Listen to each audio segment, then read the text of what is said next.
నిన్న మొన్నటి వరకు చుక్కలు చూపించినటువంటి బంగారం ఇప్పుడు పూర్తిగా రివర్స్లో పయనిస్తుందా? ముఖ్యంగా అమెరికాలో బంగారం పరిస్థితి ఏంటి? భారీగా అక్కడ బంగారం తగ్గుదల అనేది రాబోయే రోజులలో పూర్తిగా ఇప్పుడున్నటువంటి ధరకి సగానికి చేరుకునేటువంటి ఒక సంకేతాన్ని చూపిస్తుందా? ఇప్పుడు ఇదే ప్రశ్నలు ఉత్పన్నమవుతున్నాయి.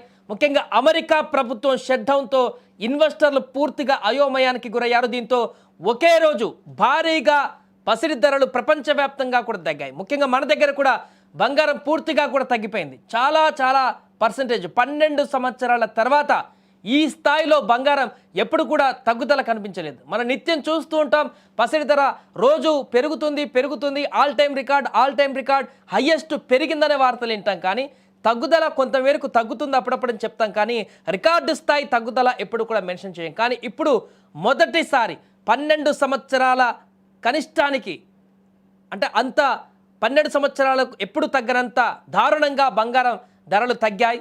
6.3% బంగారం ధరలు దిగి రావడం దేనికి సంకేతం అనేది కూడా ఇప్పుడు ప్రశ్నగా మారింది. ముఖ్యంగా అమెరికాలో నెలకొన్నటువంటి పరిస్థితుల కారణంగానే ఇప్పుడు వరుసగా గత కొద్ది రోజుల నుంచి 1,30,000కు పైగా పలుకుతూ వచ్చినటువంటి బంగారం అంతా కూడా రెడీమేడ్గా పెరిగిపోతుంది, మరలా తగ్గుతుందని చాలామంది వాదనలు వినిపించారు. దానికి తగ్గట్టుగానే ఇప్పుడు అక్కడ కొన్ని సంకేతాలు కూడా కనిపిస్తున్నట్టుగా తెలుస్తుంది. భారత్లో ప్రస్తుతం పసిడి కొనుగోళ్ల సీజన్ ముగిసింది నిన్నటితోటి.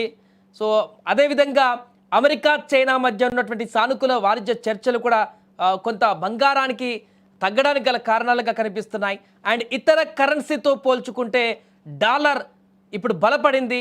అండ్ అమెరికా సుంకాలు పెంచడం ద్వారానో లేకుంటే ఇతర కరెన్సీలతో పోటీ పడుతూ మరింతగా డాలర్ విలువను పెంచుకునేటువంటి ప్రయత్నం ఏదైనా కానీ వాట్ ఎవర్ ఇట్, అక్కడ డాలర్ విపరీతంగా పెరిగినటువంటి నేపథ్యంలో దాని యొక్క విలువను ఇన్వెస్టర్లు ఎవరైతే ఉన్నారో బంగారం మీద ఇన్వెస్ట్ చేయడానికి వెంటనే వారి యొక్క ఇన్వెస్ట్మెంట్ ఐడియాలని తగ్గించుకుంటున్నారు.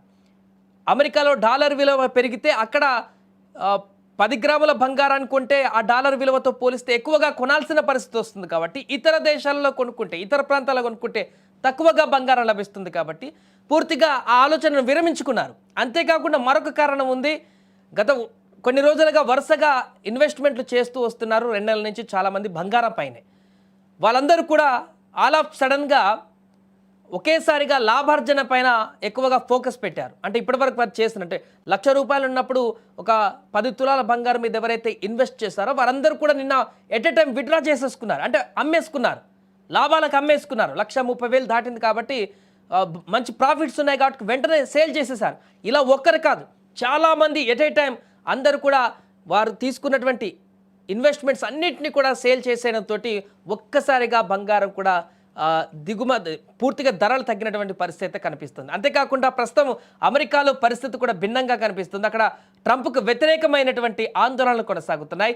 12 ఏళ్ల తర్వాత నిన్న అమెరికాలో అత్యంత దారుణంగా గోల్డ్ ధరలు కూడా పడిపోయాయి. 6.3% అక్కడ గోల్డ్ రేట్లు తగ్గాయి. 1970లో ఒకసారి కనుక చూస్తే అప్పుడు 1970 నుంచి 1980 మధ్య కాలంలో 623% పెరుగుదల కనిపించింది 80 తర్వాత.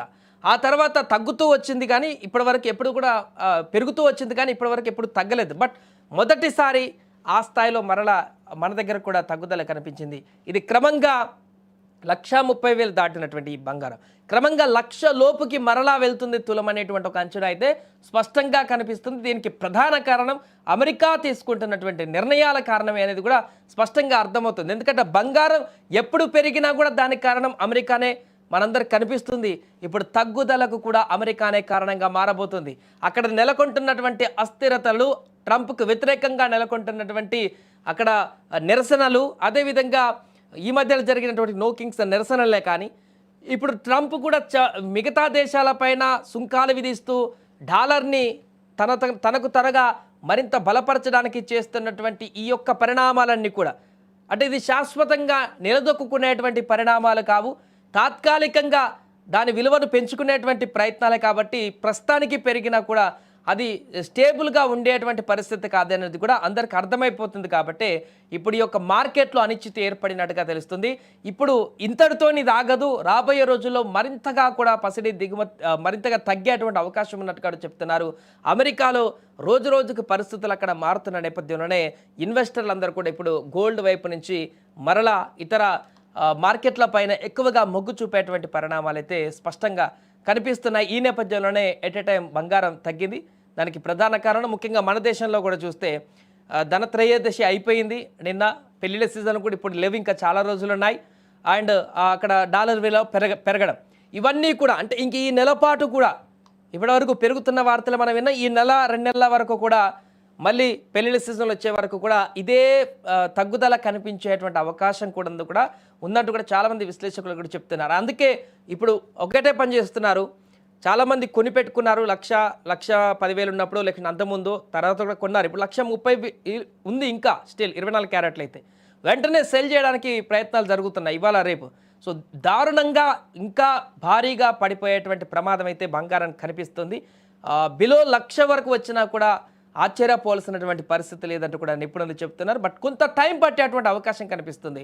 అంటే ఎప్పుడూ పెరుగుతూ ఉండేటువంటి బంగారం తగ్గేటువంటి పరిణామాన్ని కూడా మనం చూడగలుగుతామా అనేటువంటి ఒక ప్రశ్న చాలామందికి ఉండేది. బట్ ఇప్పుడున్న సంకేతాలు అయితే నిజంగానే అలాంటి పరిణామాలకు దారి తీస్తున్నాయి, అలాంటి పరిస్థితులను తీసుకువస్తున్నాయి అంటూ కూడా చెప్తున్నారు. మరి ఇది ఎంతవరకు తగ్గుదల కనిపిస్తుంది? అమెరికా తీసుకుంటున్నటువంటి నిర్ణయాల కారణంగా, ఇప్పుడు అంతర్జాతీయంగా నెలకొన్నటువంటి పరిస్థితుల కారణంగా ఇది ఇంకా ఇలానే కొనసాగుతుందా, లేకుంటే దీనికి ఒక స్టేబిలిటీని తీసుకొచ్చేటువంటి ప్రయత్నం జరుగుతుందా లేదన్నది చూడాలి.